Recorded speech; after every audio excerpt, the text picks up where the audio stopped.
You're listening to Me and Paranormal You with your host, Ryan Singer.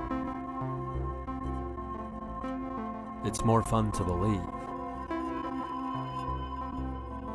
Third year bonus.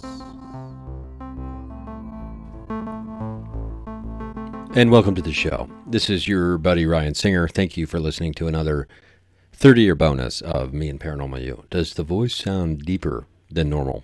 I have smoked 17 packs of cigarettes today. No, I took an afternoon nap. I think that might be affecting the vocal quality. Or at least to me, it sounds like it's coming in lower than per usual. Here's what we're going to do today. I'm excited because I'm going to be playing some excerpts, that PTS sound. Wow. I'm going to be playing some excerpts of the 2019 trip to Florida. I'm as some of you who listen to the show regularly know, I'm going out on a paranormal expedition, and just over a week from when I'm actually recording this, so I will be in Florida for about a week, filming for the documentary and continuing the investigation first and foremost, and then additionally we'll be filming while we're there. Fingers crossed, all things considered, if Florida is in a state of is in a visiting kind of state. I mean, there's been just so much havoc that has been and is currently being wreaked upon, Florida and that southeastern region with Hurricanes Helene and Milton, and now there might be a Nadine situation. So, thoughts and prayers and our vibe, as much as we can control the weather with our minds, we're trying to do that. We're trying to, hope and, in whatever way you pray, sending love and, also additionally financial aid if possible, I suppose, if you're able to do that. I know people in Asheville, North Carolina would be grateful for any kind of additional aid that they can get. So, yeah, but I'm going to be playing some excerpts from some wood knocks and some things like that. I've got a 7-hour audio file. I have all the original files and footage from the 2019 trip. A lot of it is unusable from the original documentary that was going to be made, where I had my initial experience on that property, and it was the first time I'd ever been there. Now, excuse me, I don't know why I drank water, so I shouldn't be feeling that way, but I've got some, I'm going to listen along with you when we get to that here in a little bit. We're not going to do that right off. I mean, I guess you know what? Actually, let me, no, we're going to wait. We're going to wait until after the first little break here, and then we're going to get into that. Just as a reminder, I have, in case you're curious about the reading list that is not official in any way, shape, or form, I have finished Skinwalkers at the Pentagon, an insider's account of the secret government UFO program written by James Lakatsky, Colm Kelleher, and George Knapp. I am currently reading Inside the U.S. Government Covert UFO Program, Initial Revelations, written by Lakatsky, Kelleher, and Knapp. And then after I finish that, I will be reading Hunt for the Skinwalker, which was written by Kelleher and George Knapp.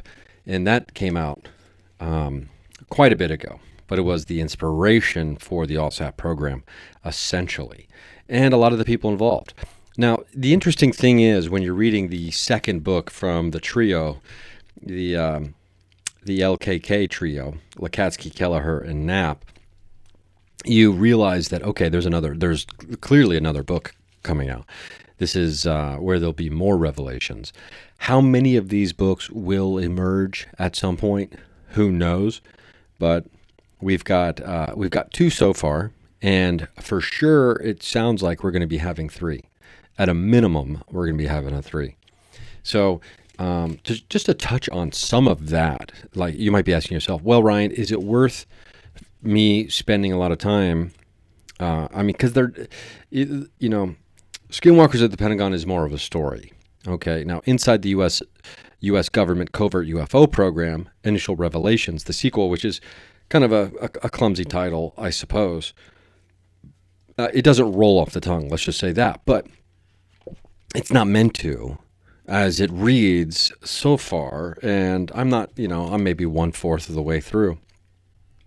Now, I am actively reading for information and putting in my little sticky note bookmarks and things like that. But it is a textbook. It is the Initial Revelations. It's a more detailed report or reporting of the program, of the AAWSAP program, and what they were focused on.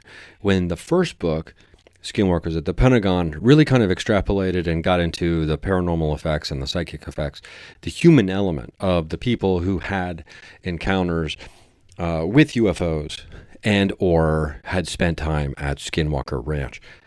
This second book is more about a detailed information kind of laying out. And I mean, honestly, there's a section entitled, I'll find it here for you. And I'll give you just kind of a taste here. But they start getting into AARO, which is AARO, which is basically what AAWSAP has turned into currently. Or had before. This kind of, it irks me because I grew up in Dayton, Ohio area, and the congressman there, this guy Mike Turner, he's a conservative, he has stonewalled the UFO disclosure program, and it pisses me off because it's the guy in my hometown, right, who, obviously I've lived in California for years, I've never voted for that guy, he wouldn't get my vote. The guy is stonewalling disclosure, actively stonewalling it. And I have my theories on why. His home district, his area, contains Wright Pat Air Force Base, which is, head of Air Force Intelligence is based out of there. Wright Pat Air Force Base is a major player in the UFO narrative over the last 70 years, right? And currently. And, you could argue, the way it's being laid out, that there are, government contractors who have been using a lot of this, this black money, this money that disappears, right? And running a covert UFO, like research project, right? The secret space program, we could call it that, right? Which it's been called many, many times over the years, SSPs. So those contractors, many of them operate probably out of Dayton, Ohio. So who do you think is probably dumping a lot of money into that guy's reelection campaign? I would imagine, or why would he stonewall? And this isn't me saying it. This is Lakatsky, Kelleher, and Knapp writing this inside the U.S. government covert UFO program, Initial Revelations. They mention that he has done that. He has convinced the head of the committee to stop doing these public hearings and pursuing this. And it's so aggravating, right? And now, and there's, when you're someone like me, you have your ear to the street on some of this stuff. And you start hearing other things about, potential reasons why the government might be pulling back, et cetera, et cetera. I'm not going to get into any of that because I don't have any kind of real information about that whatsoever. And this isn't, me. I'm not over here breaking disclosure necessarily over here on this program. This isn't an investigative journalism podcast. This is a podcast of a person and with people who are hyper fascinated, interested in, and have had, tangible experiences and life-shaping events of the unknown, the supernatural, the mystical, the paranormal, high strange, etc. That's what we focus on here. And what does it mean, and where do we go, and how do we integrate these experiences into our life? Maybe paranormal integration or supernatural integration could be a thing, or there's programs for it potentially. You just kind of have to reverse engineer your own therapist into doing it for you. That's what I've kind of done. I've kind of got my guy, I've kind of got him, working with me on these things. And I will tell you this, I'm sure he probably didn't think that was coming the first day I walked in to his office, 4 years ago or whatever it's been. Do you have a therapist? If not, I would highly suggest getting a therapist that you like. I'm grateful that I found the therapist that I have. You know, I dig him. He's helped me through many things, and for that, I am certainly grateful. It looks like when we get back, we're going to listen to some wood knocks. We're going to listen to something else also that I have found on the audio that I have not heard previously before. Obviously, I don't know if this is obvious or not, but I have not sat and listened to the 7+ hours of audio straight through.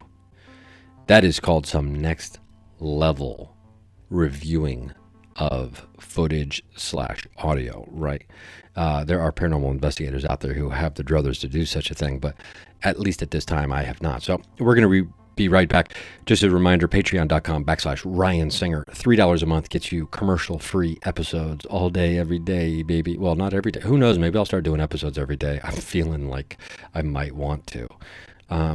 Depending on how all this disclosure stuff happens, depending on the nature and the trajectory of disclosure, who knows what's going to happen.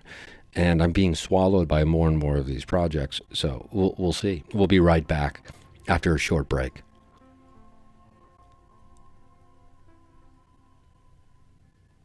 Okay, we have returned. I have returned. Hopefully you have returned as well. What we're going to talk about today is we're going to talk about initial thoughts on the sequel to Skinwalkers at the Ranch, Initial Revelations, and written by Kelleher, Lakatsky, and Knapp. But before we get into that, I'm going to just give you a little bit of background. I had a great chat with Matthew Jackson that we put up here a couple days ago. We talk a little bit about our upcoming expedition to Florida. Now, I have to say this. The devices that we're using down there, most of them are, things you can get your hands on. I mean, we've used everything from, an ITC device that very few people have seen, and it's only been publicly used maybe once or twice. And there is video footage of this device, Prism, with Joshua Shawn, the creator, and Matthew Jackson, the calibrator. I would call him one of the calibrators of the device. Now that is something you can't get your hands on, at least not for a little bit, until they figure out how to make that happen. But dowsing rods, tarot cards, good old-fashioned psychics. We have used, ITC devices, REM pods, ghost boxes, whatever you want to call them. We have tried EVPs. My buddy Eric Connor likes the AI photos that you can use through the TikTok app. Those have produced some interest. That's a weird noise, but that's coming from outside the house. And things like that. This would be an example of just a classic digital recorder being left to record while we sleep. And you'll hear some snoring. That's Ed Brown, not me. Let's get into that, and I'm going to listen along with you as we listen to Wood Knocks from 2019 in Florida.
Snoring's a little louder there, but here comes one.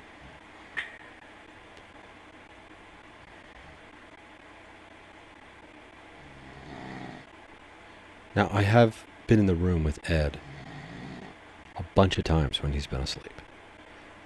Some have asked if it's sleeping noises we're hearing. I tend to believe that they're not. They're coming from outside. some context here is the Sugar Shack, where this was recorded, is surrounded by trees everywhere. It's about 30 acres of trees.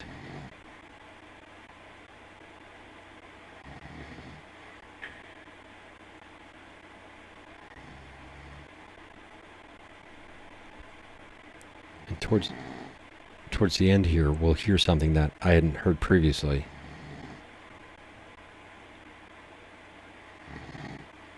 And it startled me, to say the least, when I heard it, just because of the noise, and also just because I didn't expect to see it, at least on the audio wave file on the actual, as I'm reviewing this through, first visually and then through audio on Audacity. Here it comes.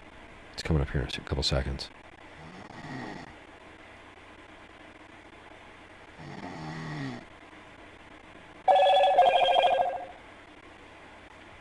Okay.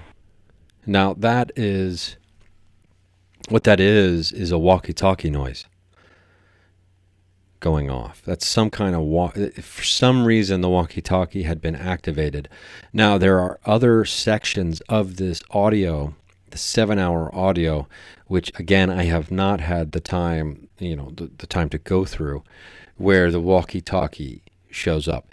And what's interesting to me is and now again, this is like as quickly as you can possibly review something is what I've done here on some of this. I've been kind of running around all day doing things. Actually got out there and played pickleball for the first time in a while today. Anyway, now, and then obviously, and as you remember, I fell asleep.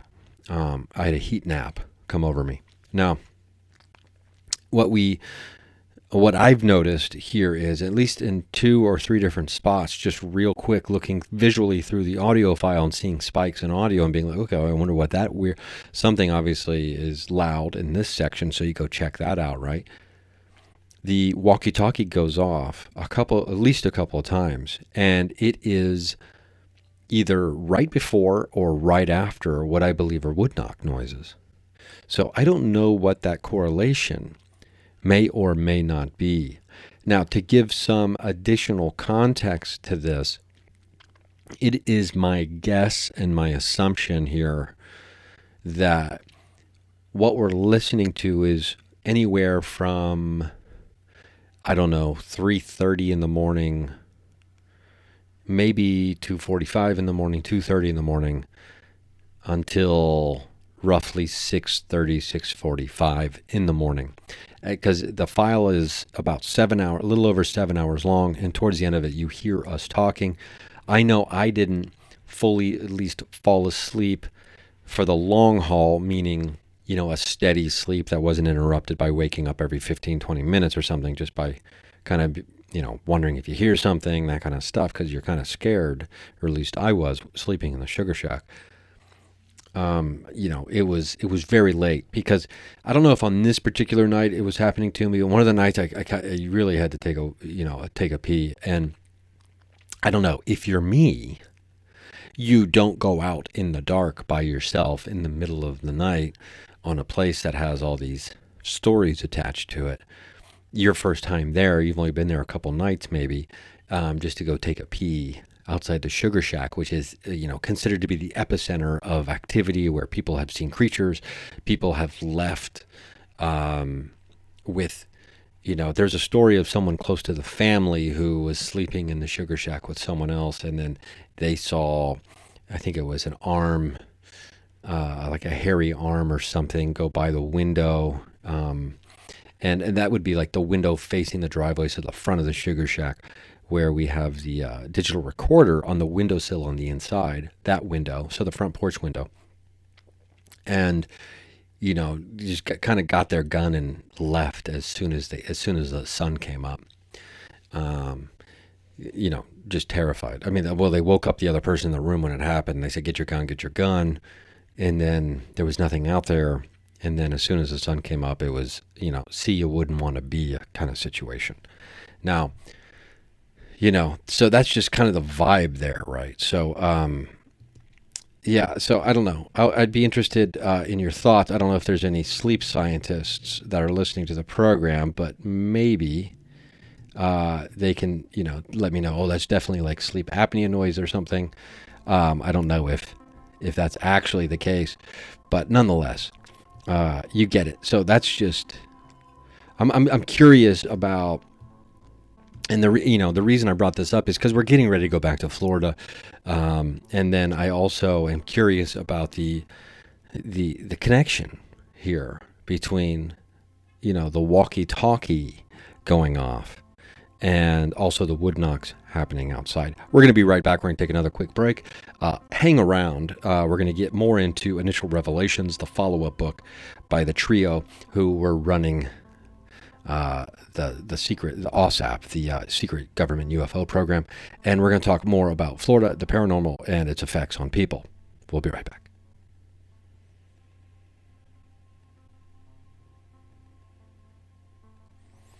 And we've returned to the program. Thank you for returning. I appreciate that. Just a reminder, over at patreon.com/Ryan Singer, you don't even have to be a paid patron, and you're going to get at least one, probably two free episodes, or commercial-free episodes every month. So go join the group. You can chat with people, other listeners, and talk about UFO things, etc. I have posted the secret UFO research facility map over on the Patreon. You can get that. It's a work in progress. And yeah, you can go check that out. I've got a screenshot of it so you can kind of see. And then, I've listed the website, the dpiarchive.com, which is run by the Disclosure Project, Dr. Stephen Greer, doing the heavy lifting for the rest of us over there. And now, all that is related to this. So like I said, the question earlier was, is it worth me reading this? And I got to tell you, that's obviously that answer is up to you, for you and you alone to decide if it's worth reading. But it is very fascinating, and some of it is intensely technical and beyond my scientific awareness and education level. Now, like, for example, one of the sections that I have read already, let me get to it. Chapter 4 is AAWSAP Project Physics, right? And then you have the UAP lift overview, which lift is one of the things they're studying. I think one of the 12 areas of focus. They're trying to figure out like how these things are, the propulsion of these things, right? And there's a subsection called Advanced UAP Lift Concepts. I'm just going to read a sentence or two, and you'll understand what I mean when I say it's beyond my scientific understanding. In the conventional view, non-aerodynamic lift encompasses all non-airfoil lift and could include the use of rockets, MHD, photon, parenthetically e.g. AFRLs, laser light craft, non-rocket ballistic approaches, coil gun, rail gun, space elevator, etc. None of these, however, is of primary interest in the current study. Instead, we chose to interpret the domain of relevance for this study as those areas of specialty that are based on non-conventional, non-aerodynamic lift mechanisms. This would include areas such as negative energy states, gravity/space-time modification, gravito-electromagnetic forces, nuclear entropy control, etc. At this point, I love an etc. on that. You'll get it. At this point, these mechanisms are primarily theoretical, so our task is to examine the extrapolation of known physics fundamentals into areas of advanced aerospace potentialities. Though the term anti-gravity is not per se an oft-used term for reference in the scientific literature, for example, it is only selectivity used in well-defined context. I wonder if it's supposed to be selectively there. But it says it is only selectivity used. It should be selectivity. Now I'm confused. Selectively, I think, is the word they're going for there. Maybe I'll make a note to the editor. It is only selectively used in well-defined context, or maybe I'm incorrect, which is quite possible. For ease of nomenclature in the following discussion, we shall here use the term anti-gravity as a broad, general label for lift processes whose defining function is to counteract the force of gravity. Though significant anti-gravity forces have yet to be demonstrated under laboratory conditions, the fundamental physics principles are well understood and under investigation, both theoretically and experimentally, in a number of laboratories. Here we enumerate these proposals for advanced lift mechanisms that are being pursued and have passed peer review for publication in the scientific literature. It can therefore be assumed that these and related mechanisms are candidates worthy of consideration with regard to advanced aerospace applications. Now, that wasn't as technical as it gets when it gets into the examples of these things. Now, what's interesting here as well, at least to a guy like me, I did the Poundcast podcast yesterday. That's my buddy Brent Weinbach does that with DJ Doug Pound, and so it's just me and Brent on the Poundcast. I don't know when that'll come out, but I don't think this is recording anymore. Hold on. It turns out it was recording that whole time. I'm getting a little nervous right now because the screen is flashing at me, but it looks like it is recording. So anyway, but Brent was on the program many years ago, towards the beginning of the Mindcast, and we talked about how he was trained by a Kung Fu master in remote viewing. Now, Brent asked me, UFOs and aliens and all that stuff, is it real? And I forget oftentimes that not everybody has immersed their life, or at least a large part of their life, so deeply into the following and the keeping up and the reading. And listen, and I'm not even nearly as deep as other people, because I have other things happening in my life that I have to keep up with. Mostly my career would be the main thing, I would say. But, it's interesting that many people still, even 7 years after the New York Times article, aren't really that aware of just how real and just out there all this stuff is. Okay, we had some technical difficulties. The screen's still kind of being a little funky on me, but we're just going to trust that it is actually recording. So, for example, let me go through some of these, because I do think they're interesting. Because it's one thing to know that the government has a secret UFO program that they ran, right? And has been picked up in some way, form, or another under a different fun acronym that the government loves. Since then, that is funded somehow, some way through our tax money, which all government programs, for the most, I would say all of them are funded through citizens' tax money, right? So keep that in mind.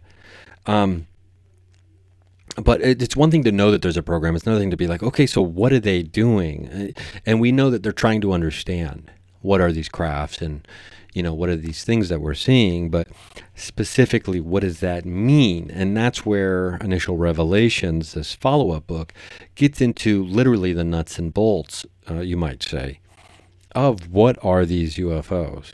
And they're trying to figure that out through the context and the lens of what we understand about science, which is limited compared to the technology that we're trying to figure out. And they will openly admit that. For example, here's some of the things that are considered under these advanced unidentified aerial phenomena, lift concepts. Negative energy-induced anti-gravity for lift, anti-gravity via the polarizable vacuum representation of general relativity. Polarizable. Okay, how about we do it like that? Anti-gravity via the polarizable vacuum representation of general relativity. Anti-gravity via quantum vacuum 0-point fluctuation forces. Sorry, I thought there was a giant earthquake happening just now, but I think it's just a movie being played downstairs. Anti-gravity via non-retarded quantum interatomic dispersion force, modification of gravity / inertia, and non-Newtonian gravitational forces, parenthetically, gravito-electromagnetic forces. And is there more? Yes. Alzafon's anti-gravity nuclear entropy control. Now, let me give you just a little bit of taste on exactly what it is they're trying to understand about these specific things. We will go with the modification of gravity / inertia, because I think most of us at least have a general idea of what those things are. If either inertia or gravity could be modified by technological means, then the effects of the Earth's gravitational field could be partially negated, parenthetically, locally, to augment the efficacy of conventional and unconventional aerospace lift-producing devices. The first hint of this possibility emerged from the concept that inertia and gravity might themselves be traceable to roots in the underlying quantum fluctuations of the vacuum, a proposal put forward by the well-respected Russian physicist Andrei Sakharov. Sakharov suggested that gravity might actually be an induced effect brought about by changes in the quantum fluctuations of the vacuum due to the presence of matter. Though speculative when first introduced, this hypothesis has led to a rich and ongoing literature on quantum fluctuation-induced gravity, including contributions by Puthoff. That's going to be Hal Puthoff, who you might know is part of the remote viewing program for the government. Anyway, we need to take a break here. That's just giving a little taste of that section. And when we come back, we're going to get into more. And, we're going to get to the bottom of it all today. That's what's happening. We'll be right back.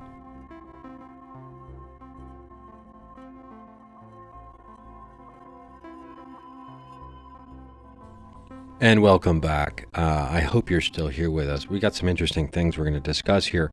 I want to just jump right back into this. And this is read directly again from inside the U.S. government covert UFO program, Initial Revelations.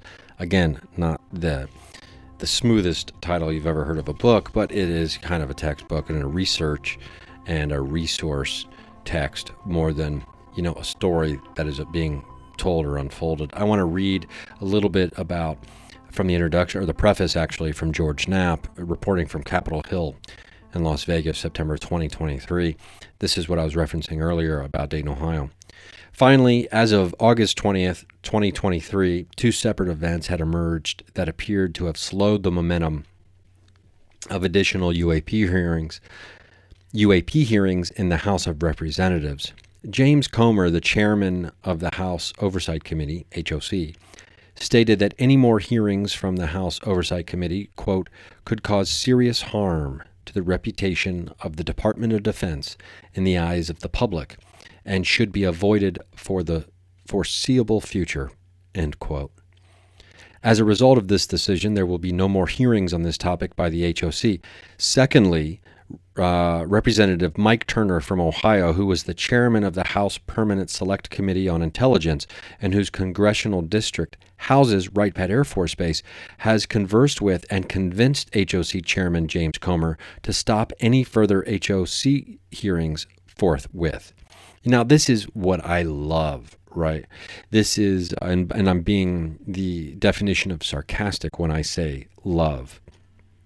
This quote, would cause serious harm to the reputation of the Department of Defense in the eyes of the public. Why don't you ask the public that question and see what answer you get? Now, actually, I'm just realizing that this could have two meanings. One of the meanings, when I initially read this, I assumed what they mean was, our government has lost their mind. They're being kooks. They're having all these hearings on UFOs and aliens. Wow, we can't trust these people. Time to get rid of them. They're maniacs. They're lunatics. They're mentally insane. They believe in science fiction and fairy tales. Get them out of here. That was initially what I thought. That was the initial pail of BS I thought they were slopping our way, right? But now that I think about it even further, as reading it again here for the show, I'm wondering, do you mean because the public will become aware of the gross misappropriation of funds and the gatekeeping of pertinent information that is rightful and should be possessed by every citizen on the planet. The fact that the DoD potentially has been keeping secrets that should never have been kept from us. And that is why it will, quote, cause serious harm to the reputation of the Department of Defense in the eyes of the public. Because the public will be like, WTF, the DoD needs to GTFO. Right? I know we love acronyms in the government, so there's one for you. GTFO with your gatekeeping BS. I swear. So it feels like that might be it now. But here's the thing. These guys that are in the club, these guys that are in the DoD club, they're in their fort. Man, they think they're cool. They're in their fort. They have their badges. You can't get into the fort unless you have the password. You don't have the password. Well, the password's on your little badge, right? And if your badge beeps on the little robot door, you get in because you're cool enough to be in the fort, right? Because you've got top security clearance. The secrets of the state are safe with you. And people are like, oh, you just don't understand, really. It's a lot more serious than your deal. Oh, really? I think if there are aliens living amongst us and communicating with us, you can take your fort and your secret passwords and you can shove them up your ass, because we all have the right to know that information. That is an inevitable truth of existence, right? Or unalienable right. Is that what it says in the Constitution? These upholders of the Constitution. We have to protect these people because they're not smart enough. They're not advanced enough emotionally or spiritually or whatever. They're just not smart enough or good enough to be able to handle all the information that we've got. Really? I'm over. I mean, you can tell. You know I'm over. If you listen to this show, you know I've been over it for ever since the beginning. I've been over it. I've been pro-disclosure, full disclosure since the very beginning. I'm just so, you know. Now, do they have the information, right? Are you getting upset? Am I getting upset at people who don't even have the information that I want them to give me? That's an important question that should be asked as well. So, and I don't think it's an individual thing, right? We have their directives to protect national security. So okay, go into your fort inside the mountain, go be, you got the password. You're allowed in to see the alien bodies at Wright Pat Air Force Base under the ground. It's like, it just, if there was ever a reason to, truly. Well, there's been actually a lot of reasons to have revolutions, right?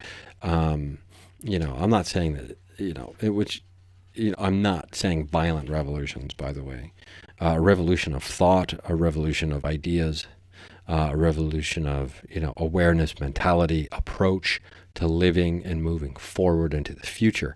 It's very important that we figure it out.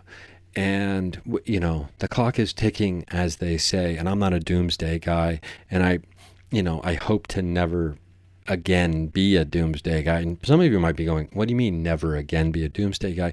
There was a time in my younger years where I was 100% a doomsday guy. I thought Jesus was coming back and all that garbage. But okay, so let's read a little bit more from, I called it garbage. That's a little harsh, I think.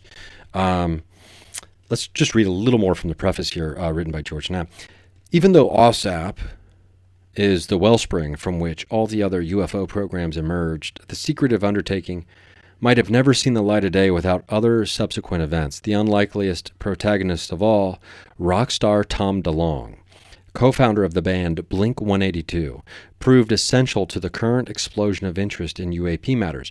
DeLonge created the To the Stars Academy, TTSA, an ambitious plan to engage the public and to one day attempt to duplicate UFO technology. The existence of TTSA proved pivotal in that it provided a landing spot for Luis Elizondo, the career counterintelligence officer who had been invited to work with Dr. James Lakatsky on AAWSAP, if or when AAWSAP was granted the status of a Department of Defense Special Access Program, SAP.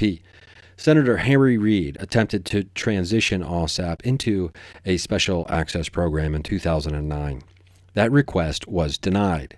And once the plug was pulled on AAWSAP, Elizondo cobbled together a network of Pentagon and intelligence agency personnel to quietly continue the analysis of military UFO encounters. We're going to get into some really cool stuff here. After Elizondo became frustrated by the lack of attention being paid to dramatic UFO cases, he resigned in protest, then joined up with To the Stars Academy. Key team members at To the Stars Academy, including physicist Dr. Hal Puthoff, former DoD intelligence honcho Chris Mellon, former CIA operative Jim Semivan, and rocker Tom DeLonge, began to share information with journalists at the New York Times. Much of the information supplied to the New York Times for their blockbuster story, published in December 2017, was, in fact, about AAWSAP, incorrectly attributed to AATIP. But the impact of that news story cannot be overstated. Factual errors aside, had Lou Elizondo not been part of the team that engaged with the New York Times journalists, it seems doubtful that all of the other dominoes would have fallen as they did, and the world would likely still be in the dark about the work that was done by both AAWSAP and ATIP. Now, I want to find something very, very interesting here. But we got to take a break. And when we come back, I'm going to try to find this information during the break about what if there was a secret group of scientists who were picking up the work of AAWSAP after the plug was pulled outside of the TTSA people. And who was this group and what were they doing? Patreon.com/Ryan Singer. $3 a month gets you no commercials on any episode ever. I'm not sure how far back that goes, but I don't have every episode uploaded to Patreon. Sorry about that, but I love you. I hope you love yourself. We'll be right back.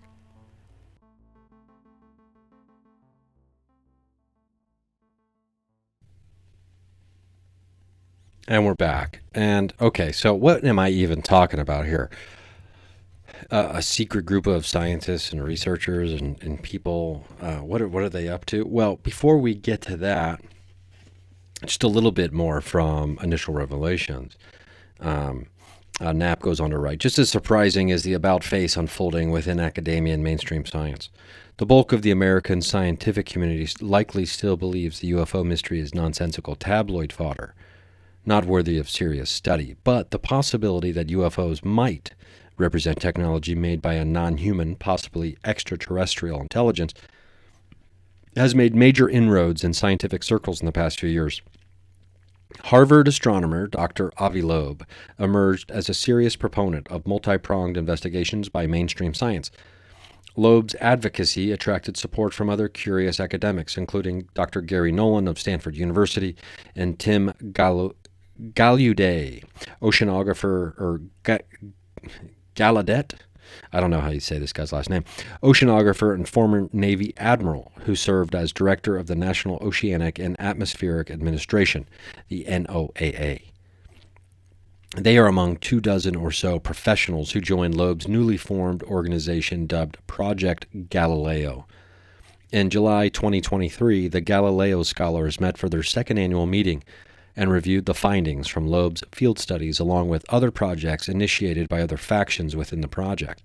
Four major scientific figures, or not the number, let's say it like this. For major scientific figures to be so outspoken in their defense of studies that would have been laughed at or laughed out of the room a decade earlier is representative of a major shift in the attitudes of mainstream American science. So what I was talking about, and I have been unable to find so far, is something that Jacques Vallée, let's see here. There's Jacques' name. Anyway, Jacques Vallée talks about after AAWSAP was shut down, we have what we call the Invisible College. Now, this is, if you're hardcore into UFO and the paranormal, you may have already heard of the Invisible College. But let's read just a little bit about, the connection with Wu and some other things as well. Okay, so, boom, boom, boom, boom. He talks about how many of the events described in Skinwalkers at the Pentagon were so strange and dramatic that they tended to overwhelm the UFO cases.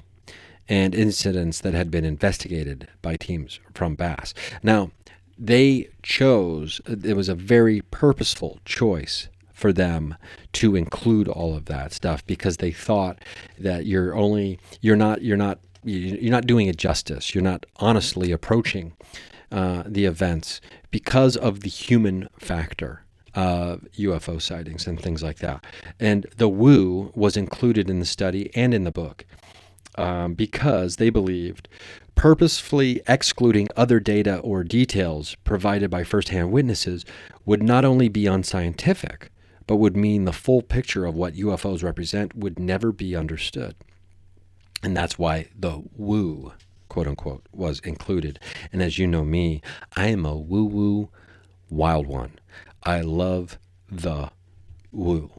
So, I mean, there's a lot more to get through, and this is a thick, thick book. And I know I just barely touched on the Invisible College, right? And if nothing else, what a cool name the Invisible College is. And even if you just did the quickest of searches on your internet computer device, you could find, there's a book actually, The Invisible College, What a Group of Scientists Has Discovered About UFO Influences on the Human Race. So this book came out June 5th, 2023, and it was written by Jacques Vallée. Let's put that in the cart on my Amazon as we speak. I have to read that book. Add it to the list. Just this growing mountain of books that must be read that I have not read at this time. So we'll get into that later after I read that book, maybe, or at least once I get into that book, we can start talking about the Invisible College. But if nothing else, Jacques Vallée knows how to snare you with a really cool, fascinating name. Am I right? The Invisible College. I mean, there's just so much stuff out there. I don't know. I'd love to, I don't know. Only if only there was a completely 100% healthy, non-addictive drug that you could use that could just make you stay up 24 hours a day and just read. Maybe that's the future. I think that's basically, I just described my dream of being a computer, which I don't necessarily think that's the case. So there's been a lot we've been trying to cover here in this episode, and I won't remember any of it, quite frankly, come 4 days from now. But what I will say is this. In this upcoming trip to Florida, I will be spending probably the next week or so, or whatever it is. I'm going to be reviewing footage of PRISM sessions that we have done, so we can kind of go in armed with it, or equipped. I don't like armed. Equipped with additional, hopefully, information. And I'm probably going to be up pretty late tonight doing it, although I have an early morning tomorrow. I'm going to be a Santa Monica boy tomorrow, so I got to be out there. But this weekend, it's just going to be a deep dive into reviewing footage, drinking a lot of probably DCs, some Diet Cokes, getting jacked, getting juiced, excuse me, and reviewing the footage to see what kind of information and what kind of conversation we can continue instead of trying to have the same conversations over and over and over again. And my buddy Matthew Jackson will be doing the same. And that is probably the most difficult part of paranormal investigations for me, if I had to be honest. It is thrilling and it's wonderful to capture things on film or audio occurrences. It is very time consuming to go back and review all of that footage over and over and over again, because you oftentimes, especially when you're transcribing, ITC work, it is over and over and over and over and over again. You have to be listening to this. It's not, you can listen to it once and you just have it. It is a constant over and over and over and over again. And then you have to be, but when you're on something, it's juicy and you get juiced up about it. And it's easy to get excited and stay juiced up about it. Specifically, if you are trying to present evidence at some point. Now, I have never done a formal presentation of evidence like at a conference or something like that. Will I do those someday? Who knows, right? Who knows if that's what my future might be. But you want to be able to show people that the world is a magical place. And you want, hopefully, I want, not hopefully what I mean, this is what I want. I catch myself saying you a lot, but basically what I mean, I'm not trying to speak for other people. What I want to do here is I want to have these experiences first and foremost, right? And the reason we even document them is to be able to share the documentation, to share the joy, the splendor, the excitement, and the whimsy that is resultant from these experiences. Now, the better the documentation, I think the more effective the communication. That is something that can be a hindrance, but it can also, be a positive sometimes. And what I mean by hindrance is, for example, the 300 UFOs that I saw at Mutilation Ranch. Cell phone camera just doesn't convey the excitement. When we come right back, we're gonna put a bow on all of this for tonight. We'll be right back. This is the last break of the show. We're gonna come back. I'm gonna put a bow on all this. I promise. And then we'll see what other mystery is uncovered in the meantime.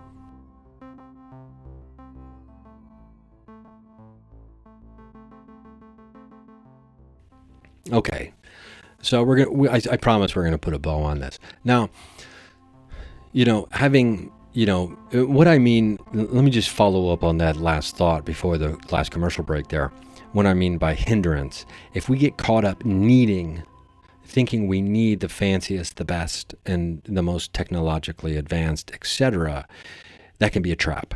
And we don't want to fall into that trap. Uh-oh, my computer's getting ready to die. Let me plug in the computer while I'm talking so we don't lose all of this magic. You know what I mean?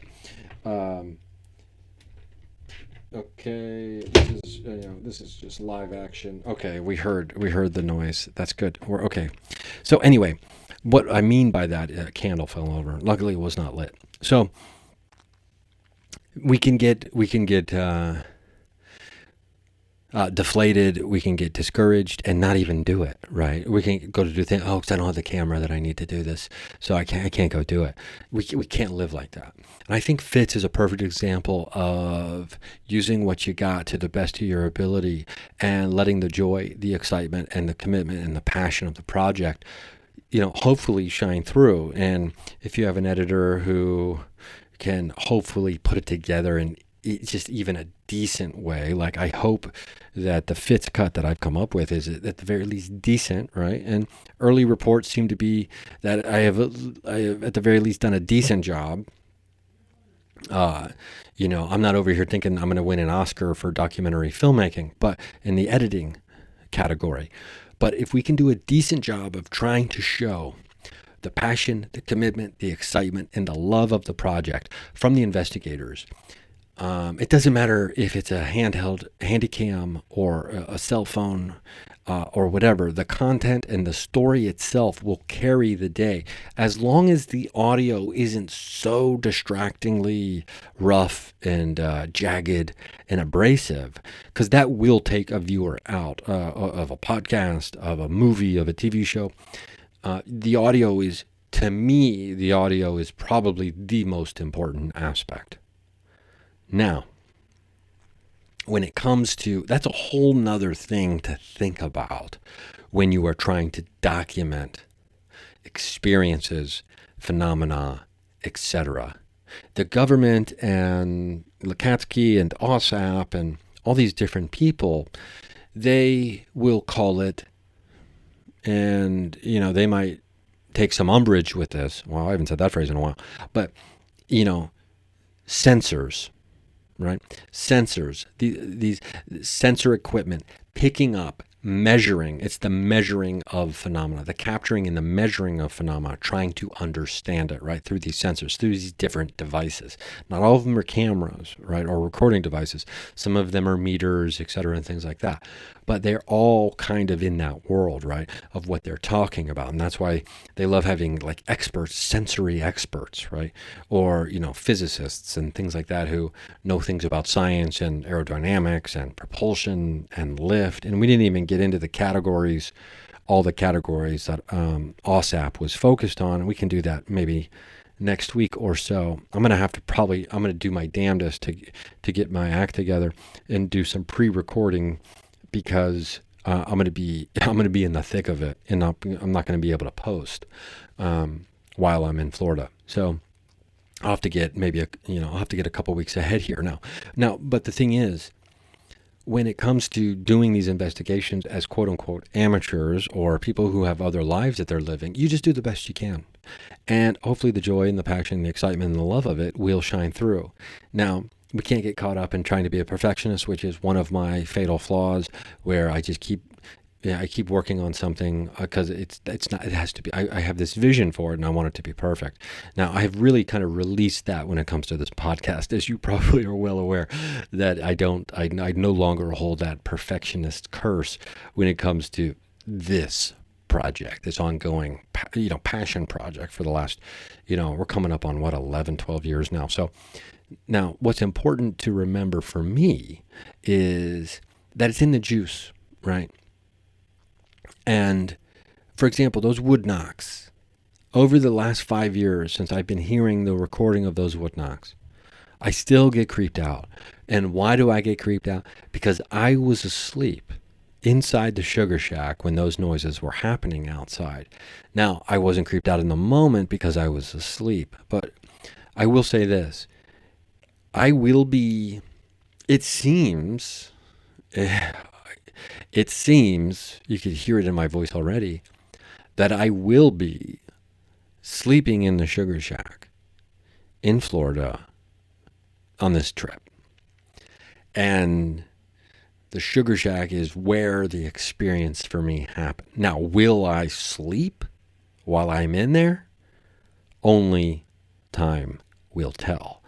But I will be attempting to sleep in the sugar shack. I think my final form of facing fear, confronting it, and potentially overcoming it, my final form would be sleeping in a tent on that property by myself. Now, is that something that is going to happen anytime in the very near future?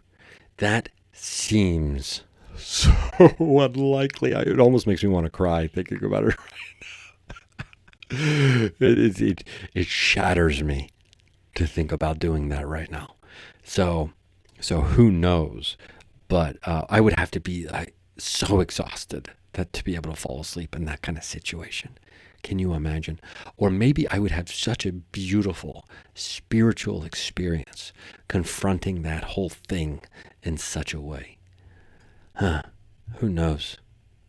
Who effing knows, my friends? But I will say this. It would be wild to do that. Can we confront our greatest fears? Fears that we never even knew we had until we got afraid of something because something scared us. Can we then later, and is 5 years a long time to have to work through it, or is it a relatively short period of time? I don't know. The fact that I've been back there as many times as I have, I think is indicative that I at least earnestly do want to move through it, because you know me, I do my best to choose love over fear in all things in my life. I don't always succeed, but I'm trying to do that. I'm trying to do that in all things, right?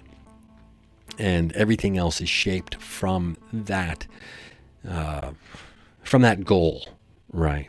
I mean, I love stand-up comedy. I love doing this podcast. I love working on these paranormal investigations. I love writing the book Shapeshifter, which I've been working on actively, and I'm happy to report we're making progress on that. I love these things, right? And hopefully that shines through. Now, and it also affects, the way I view politics and the world in general and relationships, interpersonal dealings and communications, things like that. But, I'm just a person. Sometimes I get too jacked up on caffeine, and maybe I'm hungry or I haven't slept and I'm a little edgy. Sometimes I get edgy and I get fired up about disclosure and gatekeepers at the DOD. Okay. RyanSingerComedy.com, Patreon.com/RyanSinger. I love you. I hope you love yourself. If I don't see you at a show around Los Angeles or somewhere, hopefully I'll see you at the watering hole on the astral plane. Until next time, friend.